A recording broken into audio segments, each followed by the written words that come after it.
Okay guys, this is going to be a really quick video today. Now, you're going to have some rain noise because it's raining out here. You hear the thunder out there also. So our miking is not going to be that great today. I'm going to try to speak at a pretty high level, but you're going to notice some continuous background noise, including that thunder you hear out there. What we're doing today is, guys, I've been doing a little bit of, I guess, an experiment on my own with the Sig P365. Now, I've been carrying it for 2 weeks. Now, I have test fired this pistol before, but I test fired it with about maybe 25 rounds, a few magazines worth, and so I've been carrying it because I want to do a full-blown review with the pistol after having carried it. Well, as you know, there's a lot of different videos going on out there, and most notably, I know we don't necessarily do our videos the same as everybody out there, but I do watch some of them. And I stumbled across Tim from Military Arms Channel. He filmed a video, I guess, this week.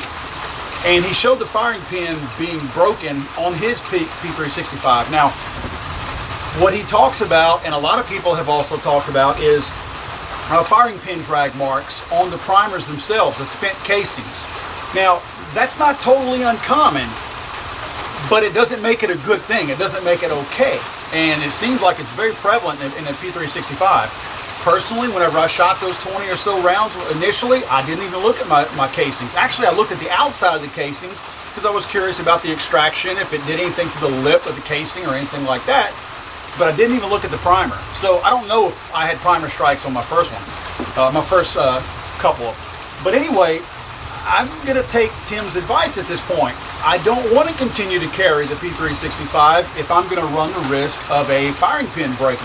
So what I did today is I brought not only the P365 out here, but I brought other subcompacts. I brought other pistols that could be, I don't know for a fact, they could be prone, mosquitoes are bad out here guys, I'm sorry, could be prone to primer drags as well. The Glock 43 and the Smith & Wesson M&P. Okay, subcompacts are prone to it, and I'm going to show this later on, but subcompacts are prone to it simply because of the timing. The rhythm of the shot being fired, the firing pin hitting the primer, and that little bitty short slide, that very aggressive motion in a very short space taking place where the slide goes back, grabs your other round and goes forward. You know, in many cases, and again I will show this later, your firing pin hasn't completely withdrawn yet by the time that casing is getting pulled out, that spent casing is getting pulled out to be sent. So it seems to be more common, obviously, on subcompacts because of the physics of the gun. What I'm going to do today is I'm going to shoot 5 rounds in all of these, okay? Now, if I have more ammo, I'm shooting my arms core. This is my standard arms core, 124 grain 9mm rounds that I use in all of my 9mm, okay? So I'm going to be shooting that in all of them. I'm going to do 5, and if for some reason I don't have a good enough idea of what I saw, I'll shoot more. But I want to stick to a smaller amount because I don't want to be able to cherry pick a big pile of brass this big and find 2 or 3 in there. I want to see out of 5. Out of a small group like that, how many do I have? So let's get started. I'm going to keep the camera rolling, guys. I may have to chase some brass over here, but I'm going to try to keep the camera rolling because I don't want anybody thinking that I'm making this stuff up or that I'm a Glock fanboy or a Sig fanboy or a Smith & Wesson fanboy. So this is going to be a very unusual video for me because I never do this. I usually edit everything down and have it nice and smooth for you guys in post-production. So I hope you don't mind the kind of crappy nature of the video today because it's not going to be very high-end. Oops, knocked that one in already. Let me make sure. Okay, this is the Sig P365. I want you guys to see the guns also. So I'm going to shoot still in a downward motion, downrange over here, but slightly to the side so that you can continue to see the weapon, all right? Plus, hopefully I can find my brass over there.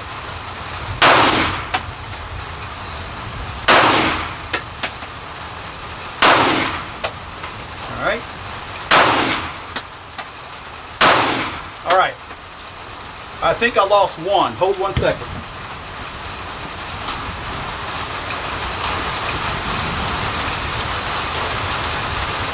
Yeah, here we go. I think I got them all. 3. And I am by myself today, guys. Okay, I have all 5 of my Sig P365s, and I do see primer drags on them. Let me show you guys. Not terrible, but I do see primer drags on them. I'm going to keep these separate. See if you can see this one here. Back something up so it'll focus in on it.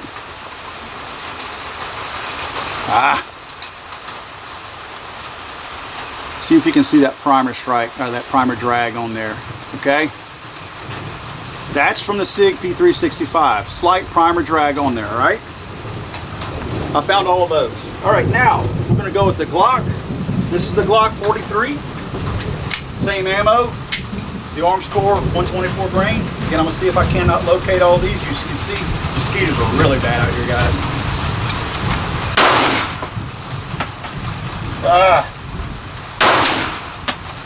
Got you. I felt some burnt gunpowder on my finger on that one.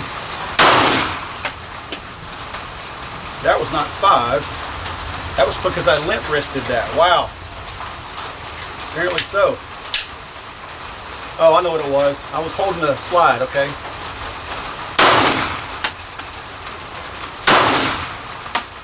All right, guys. Let me see if I can find those 5. 1, 2. I think I lost that one. 3, 4. I've got 4 of them, okay? And let me do this. I want to be fair here.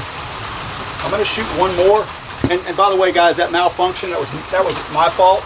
I think a piece of burnt gunpowder came out and hit my finger, and whenever I went back to hold the gun, I think I was gripping it too hard, my finger on the side, and I slowed the slide down. I did not let it function properly. That was all on me. Let's not get on Glock's case about that. That one hit me in the head, and it fell in a crack. Sorry, guys. We shoot another one. This is kind of a wharf-looking board set up down here. All right, I got this one. Okay, so now I have all 5 of my Glock brass.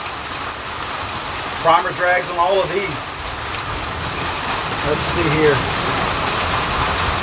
All right, let me show you. Let me get one that you can really see it on. I mean, you can see it on all of these, but one's worse than the other. Let's see where it is. Here it is. Okay, this is the Glock 43. If you guys can see that. That's, again, the Glock 43. You see the primer drag on that. Now, let's do the Smith & Wesson, all right? All of these seem to throw their brass in different areas, so I have to really hunt for this. Again, I'm by myself out here. Got it? Got you. I lost that one. Got it. And got it. Let me shoot one more so I can have a full 5. There's one fell between the boards over there. Again, I apologize for the rain noise, guys. Can't help it. Louisiana weather. Got it. Okay, let me grab all 5 of these. 1, 2, 3,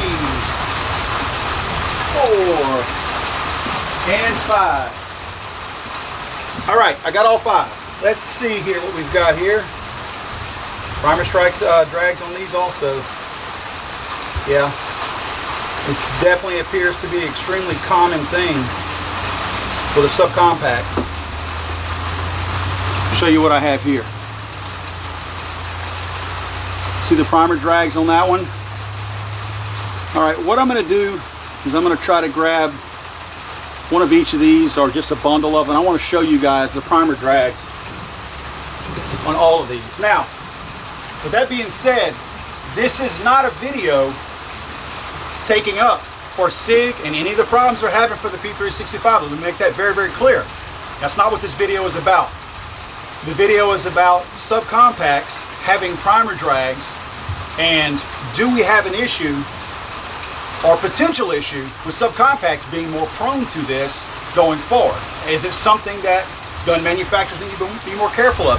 Has SIG done something that is more of an issue than these other guys? Because quite frankly, guys, I haven't heard these other manufacturers having, or at least the people who own the guns, having a lot of firing pin breaks on these particular guns. Now I know Tim had a different issue with his. Tim from Military Arms Channel did not have a firing pin break. He had a sound like it was a spring, trigger spring break. So different issue, but his warning to all of us out there to not carry this gun for self-defense because of the potential problems with it made me do this test. So again, we are dealing with subcompacts here, and it does seem as though the rhythm of the slide going back and that firing pin retracting all at the same time is that firing pin is not getting out of the way, and when that firing pin hits that primer, that slide is cycling rearward immediately, and what's happening is that extractor is pulling that casing up while that primer is still being touched by the firing pin, and it's ripping that thing up, and it's making that firing pin drag on the backside of that primer. So looks like an issue with all of these guns. Again, please understand, I'm not taking up for SIG's issues that they have. What I'm saying is, it sounds like this is a subcompact gun issue. How does SIG address their issues, and do the other guys need to maybe keep an ear to the ground on theirs? So again, guys, all the guns function fine today. I'm going to shoot them for a little bit longer. I'm actually going to shoot that SIG a little bit longer because I'm curious if mine will fail. Sounds like a few failures out there. Again, I'm not bashing SIG or taking up for SIG. This is simply to show you guys what I'm thinking. I'm filming as I'm going. I'm thinking as I'm going, guys. I don't have a plan here. I'm just curious. You know, it's something that, look, I'm carrying guns to protect me and my family. I'm not a brand guy that is so loyal to any particular brand that if it's not the right gun to carry to protect me and my family, it's going in the drink. I'm throwing it. It's not going to be in my rotation at all. I'll rarely take it even to the range, but I'm surely never going to put that thing on my hip if I have the potential for problems in the event that I'm not going to be able to protect my family whenever I want to.